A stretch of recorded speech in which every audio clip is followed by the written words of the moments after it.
In the heart of the Oval Office, Donald Trump shot up from his chair with a sneer and revived the birther lie, mocking him with the same old conspiracy he once used to humiliate him. But Obama didn't blink. He calmly slid a thick dossier across the desk, revealing Trump's interviews and public rants in clear chronological order, leaving Trump suddenly speechless, his hands shaking and face pale in front of his stunned staff. Donald Trump sat alone behind the big, resolute desk in the Oval Office, the morning light cutting across the room like a blade. His jaw was tight as he stared at the folder in front of him. Then the doors to the Oval Office opened and Obama walked in. Trump stood up from behind the desk, extending his hand across the space between them. The handshake was quick and cold, firm enough to look polite, but nothing warm behind it. "Barack," Trump said, flashing that wide grin. "Good to see you." "Mr. President," Obama replied evenly, gripping his hand for a second before letting go. He didn't say more. No fake smiles, no extra warmth, just respect on the surface while everything underneath stayed rock solid. Trump gestured to the chair opposite him. "Have a seat." Obama sat down, placing his folder neatly on the table. For a moment they just looked at each other. The room felt smaller than it should have, the famous paintings on the walls and the American flag behind Trump suddenly seeming like silent witnesses. Trump leaned back and tried to start light. "How's Michelle doing these days? Kids okay?" "They're all doing well," Obama said, keeping his tone even. "Michelle's still out there inspiring folks, busy as ever." Trump nodded, but his eyes didn't match the casual words. That grin stayed fixed on his face, but it didn't reach his eyes. It was sharp around the edges, like a trap waiting to spring. Trump leaned forward, elbows on the desk. He looked Obama dead in the eyes and went straight for it. "People still ask about your birth certificate, Barack," he said, his voice dripping with fake concern. "I hear things all the time. A lot of folks still wonder if you were even born here. You know how it is." He paused, letting the words hang there like he was dropping a bomb. "I'm just saying what people are saying. I get letters, calls, the whole thing. Questions don't just disappear." The room went dead quiet. Two aides standing near the wall froze in place. Obama didn't flinch. He didn't look surprised, angry, or even annoyed. He just sat there, hands folded on the table, eyes locked on Trump like he was studying a kid throwing a tantrum. Finally, Obama reached for his folder. He opened it slowly, pulled out a crisp document, and slid it across the polished desk. "There it is," he said calmly. "My birth certificate. The original long-form one from Hawaii. Same one we released years ago." Trump glanced down but didn't pick it up right away. Obama kept going, sliding over more papers one by one. "Here's the newspaper announcement from 1961, and hospital records with verification from the state. Everything checks out. It's been settled for years, Donald. You know that." Trump picked up the birth certificate, scanned it for a second, then dropped it back on the desk with a short chuckle. "Well, I guess that clears it up. Maybe." His grin stayed, but it looked forced now, like he was trying too hard to look unbothered. Obama didn't smile back. He reached into the folder again and pulled out a thicker stack of papers, neatly clipped together. "Since we're revisiting old questions," he said, his voice steady and low, "I brought something else." He slid the new dossier across the table. Trump picked it up and started flipping through. His eyes narrowed. It was a detailed timeline. Every tweet, every interview, every public statement Trump had made, pushing the birther conspiracy, with dates, quotes, and links to public records. One of the young aides standing against the wall, a guy in his 30s who had been with the administration from the start, unconsciously clenched his fists tight at his sides. His knuckles turned white. He stared at the floor, clearly uncomfortable, like he wished he could disappear. Trump let out another chuckle, but this time his voice cracked just a little on the way out. "This is cute, Barack. Really? Digging up old stuff?" Obama leaned forward slightly, still calm, still in control. "You built a whole stage on lies, Donald. You pushed this for years. It wasn't just questions. It was a campaign. Let's talk facts instead of rumors." The tension in the room ratcheted up another notch. Trump's fingers tightened on the papers. The aide near the wall shifted his weight, his discomfort obvious to anyone paying attention. Trump tossed the birther dossier aside like it was nothing. He leaned back in his chair and let out a sharp laugh. "You know what your problem always was, Barack. You loved giving speeches. Big crowds, fancy words. Me? I get things done. Real action. Not all that talk." He reached into his own drawer and pulled out a single sheet of paper, waving it like a winning card. "Here, look at this. These are quotes from your own people back then. They said your recovery was slow. Jobs weren't coming back fast enough. I printed the best ones. Facts are facts." Obama watched him without moving. He let Trump finish his little show, then reached for his second folder. He opened it calmly and slid two simple charts across the desk. One showed job growth and GDP numbers during his 8 years. The other compared them to the early numbers from Trump's term so far. "Action is important," Obama said evenly, "but action without truth is chaos. You can spin numbers all day, Donald, but these charts don't lie. We brought the economy back from the worst crash since the Great Depression. Unemployment dropped from 10% to under 5%. We rebuilt alliances overseas instead of tearing them down." Trump's face tightened. He glanced at the charts, then looked away quickly. "Those are your numbers, cooked up by your people." Obama shook his head slowly. "They're public records. Anyone can check them." Before Obama could say more, Trump cut him off. His hand came down hard on the desk with a loud smack. "Enough!" His voice rose for the first time, sharp and angry. "You come in here acting like you're the expert? I'm the one sitting in this chair now. I'm the president." The sound echoed in the room. One of the staff aides standing near the door, a woman in a dark blue suit, jumped slightly. She shot a nervous glance at the aide next to her, eyes wide with discomfort. Both of them looked like they wanted to be anywhere else but in that room. Obama stayed seated, completely still. He didn't raise his voice. He didn't even shift in his chair. Instead, he pulled out another set of papers from his folder, a clean timeline with exact dates, video transcripts, and direct quotes from Trump over the years. "Since we're talking about what people actually said," Obama continued calmly, "let's look at your own words." He slid the timeline over. "Here's you promising to fix everything in the first 100 days. Here's you attacking NATO, calling allies deadbeats. And here's the actual results. Allies pulling away, our standing weakened.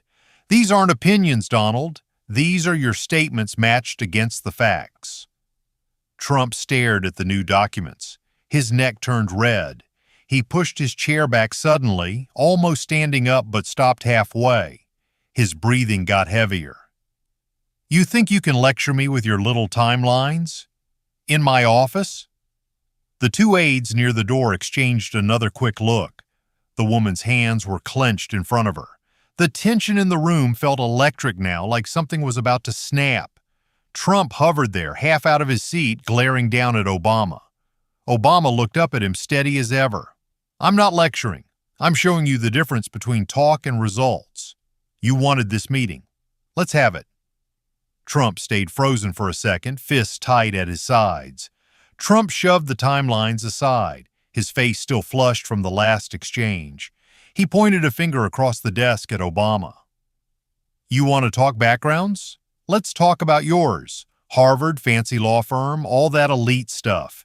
You acted like you were better than everyone else from day one. Some of us actually built real businesses instead of living off speeches and book deals." He leaned back, looking satisfied, like he had finally landed a solid hit. "You came from privilege, Barack. Don't act like you understand regular people." Obama listened quietly, his expression unchanged. Then he spoke in that same steady voice. "Before you question my background, Donald, consider the example you set for your own family." Trump's eyebrows shot up. Obama reached into his folder again and pulled out two more documents. He slid them across the desk slowly. "This is a public transcript from years ago. Your exact words on television, 'If Ivanka weren't my daughter, perhaps I'd be dating her.' That's what you said." Trump's mouth opened, but nothing came out right away. Obama continued, placing another report beside it. And these are ethics reports about putting your daughter and son-in-law in official White House roles. Conflicts of interest, business deals overlapping with government decisions. When you bring family into power, their actions become part of your leadership record. The room felt suddenly smaller. Trump's face started turning deep red, veins showing on his forehead. "Leave her out of this," he snapped, his voice going shrill and loud. "You don't get to talk about my family. That's off limits." One of the staffers standing near the wall, a young guy holding a notepad, jumped at the outburst. His pen slipped from his fingers and clattered loudly onto the hardwood floor. The sharp sound echoed through the silent room like a gunshot. Everyone froze for a split second. The staffer quickly bent down to pick it up, his hands shaking. Obama didn't flinch. He stayed seated, calm as ever. "Leadership starts with owning your words, Donald. You can't attack my background and then hide behind your family when it gets uncomfortable." Trump slammed his palm on the desk again, breathing hard. "This is ridiculous. You're twisting everything. That was just a joke years ago. You're desperate." Obama used the pause, his voice still low but cutting deeper. "It's not just words. When the president says things like that, people hear it. When family members get power without earning it through the normal process, it breaks public trust. Americans see it. They remember. You spent years questioning my loyalty to this country. Maybe it's time to look at the standards you set for the people closest to you." The staffer who dropped the pen stood back up, face pale, avoiding eye contact with anyone. His colleague next to him shifted uncomfortably, clearly wishing the floor would swallow them both. The tension was thick enough to choke on. Trump looked like he was 1 second away from exploding, his fists clenched on the desk. Obama leaned forward just slightly. "This isn't about embarrassing you, it's about consistency. If we're going to talk about who belongs here and who doesn't, we should start with the truth. All of it." Trump glared at him, chest rising and falling fast. He seemed truly rattled, and the silence that followed felt heavier than any shout. Then Trump suddenly shoved his chair back and shot to his feet. He leaned over the desk, both hands planted hard on the wood, his face inches closer to Obama's. "You're the divisive one," he shouted, his voice booming through the Oval Office. "You split this country in two with your fancy talk and your lies, and now you come in here trying to lecture me? I'm the president now. I have the power. Don't you forget that for 1 second." His eyes were wild, breathing heavy. The veiled threat hung in the air like smoke. Everyone in the room tensed up. The two aides near the wall looked like they were watching a car wreck in slow motion. Obama stayed seated. He didn't move, didn't raise his voice, didn't even blink hard. Instead, he reached for his third folder, opened it, and pulled out a new set of documents. He placed them carefully on the desk between them. "Since we're talking about division," Obama said calmly, "let's talk about the real cost." He slid the first report forward. "These are declassified Secret Service records. Death threats against my family spiked every time the birther rumors heated up. My kids got threats. Michelle got threats. All because of the lies you helped spread." Trump stared at the papers but didn't touch them. Obama kept going, his voice steady. "And this is a sworn statement from a former supporter of yours, a man who got so radicalized by the conspiracy talk that he showed up at one of my events with a weapon. He says your words pushed him there. This isn't politics anymore, Donald. This is how personal attacks tear the country apart." The room went ice cold. One of the aides whispered something under her breath, her face pale.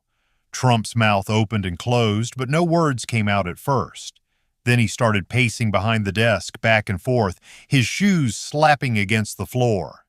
"This is bullshit," he yelled, his voice cracking. "You're making this up to make me look bad. You think you can walk in here and destroy me with your papers? I built this movement. Me!" His hands were shaking now. He knocked a pen holder off the desk as he turned sharply. "I have the power now. I can—" He stopped mid-sentence, breathing hard, almost losing it completely. The aides stood frozen. One of them, the younger guy who had dropped the pen earlier, took a half step forward and whispered, "Sir, maybe we should take a breath." Trump ignored him. He kept pacing, red-faced and furious, looking like he might flip the desk over. Obama finally stood up slowly. He buttoned his jacket, calm and deliberate, then looked straight at Trump. His voice stayed even but carried through the whole room with quiet force. Noise fades, Donald. Truth remains. Leadership isn't about being the loudest person in the room. It's not about shouting or spreading rumors or threatening people who disagree with you. It's about standing steady when everyone else is falling apart. I sat in that same chair for 8 years. I faced crises, attacks, and lies every single day. But I never needed to tear the country down to feel big. Real power doesn't come from fear. It comes from truth. And the truth is, you're better than this moment. Or at least you could be, if you chose to be. The entire room was dead silent. The aides didn't move. Even the air felt still. Trump stopped pacing. He stared at Obama, chest heaving. He slowly sank back into his chair, heavy and defeated, his hands dropping to his sides. His mouth opened once more, but only a weak breath came out. Obama buttoned his jacket slowly, the simple motion calm and final. He looked straight at Trump, who was still slumped in his chair, breathing hard.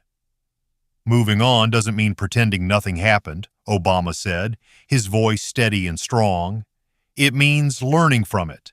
The truth doesn't need your permission, Donald. It just exists. Trump pushed himself up and stuck his hand out across the desk, trying to end things with some kind of handshake. Obama looked at the offered hand for a long second, then shook his head. He didn't take it. He simply turned toward the door, back straight, steps measured. No drama, no extra words. Just quiet dignity as he walked out of the Oval Office. The heavy door clicked shut behind him. Trump stood there alone, hand still hanging in the air for a moment before it dropped. He sank back into the chair, staring at the stack of folders Obama had left on the desk. Birth records, timelines, ethics reports, Secret Service documents. His right hand started to shake slightly as he reached for one of them. He picked it up, then let it fall again. His eyes drifted to the window, staring into nothing. The man who had been full of fire earlier now looked empty, like the weight of everything had finally landed on him. Down the hallway, Obama walked with the same calm stride he came in with. Secret Service agents followed a few steps behind. A young staffer was waiting near the exit, the same woman who had been in the room earlier. She looked nervous, clutching a folder to her chest. Obama stopped in front of her. "Real leadership isn't about winning every argument," he said quietly.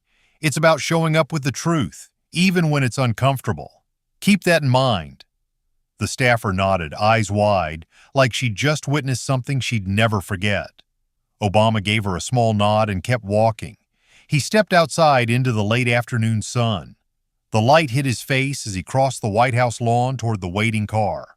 No crowds cheering, no cameras flashing for this moment. Just the quiet afternoon breeze and the American flag waving above. He didn't need applause or headlines. He had said what needed to be said, stood his ground without raising his voice, and left the noise behind. Inside the Oval Office, Trump was still sitting there, the folders spread out in front of him.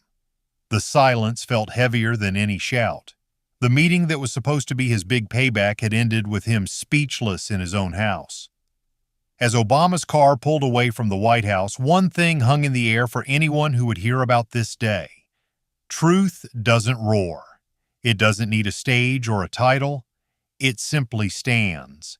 And on that day, in that room, it had stood taller than anything else.